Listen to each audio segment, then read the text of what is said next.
Oh, kani mo ang lugar nga guys dire sa probinsya.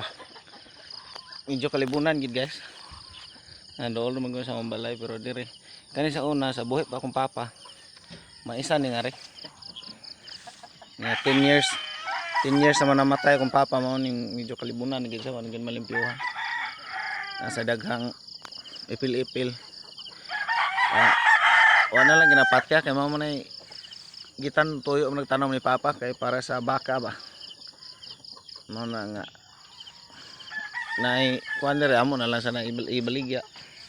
Kani kinanom ni sa kong papa. Kasi una mabuhi kog baka mang ngadto pa man ko kalibunan manguha ko ginani. Karon dili na sila. No kuyaw na kay diri guys kayo kalibunan naman kani hawan ni sa una maisan man ni. Karon delikado na medyo daghan yung bitin nga ri guys. Kay atong usang gabi daw amo ang iring nakapatay og bitin medyo dako-dako na daw. Dako na daw ani. May kay diha man sa among kusina nakuha sa iring. No nang dili gid ka kumpiyansaan aron diri guys pero sa una gyud sa buhay pa ta akong papahawan kay nay. Karon laya na sa akong mama nya dili sad may kuan ay idaran masara akong mama. No nang dili na lang ginamo pa umahon. Kay looy sa kayo nya. Ako ring mama nabilin diri akong duha ka igsuon. Usan ko igsuon pati pang bisihas eskwela. No nang masagdan na lang namo na ang importante nga hawan na mo ang nool sa balay pero ang dito sa sud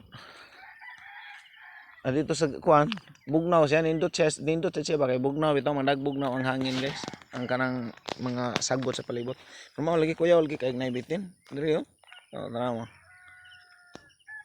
nay delikado ali dong kita ko kubra ri dong. Kubra bitin siya. Banakon siguro ni, banakon ba? Asa ba? Naring unahan. Mudakop ka? Ha? Ilang tao da? Akong dakpo na. Ako niti ana yung video. Na ba ana dito ay ko. Dool ari. Akong dakpo na. Dool ka? Ana lang kay mapakan ka. Iguan ako idagan dito ha. Hinay lang ha. Tarong ba di ka madlo ka na? Dili lagi. Lo.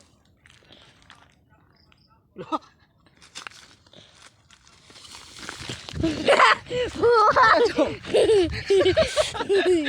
Buwan isting dai.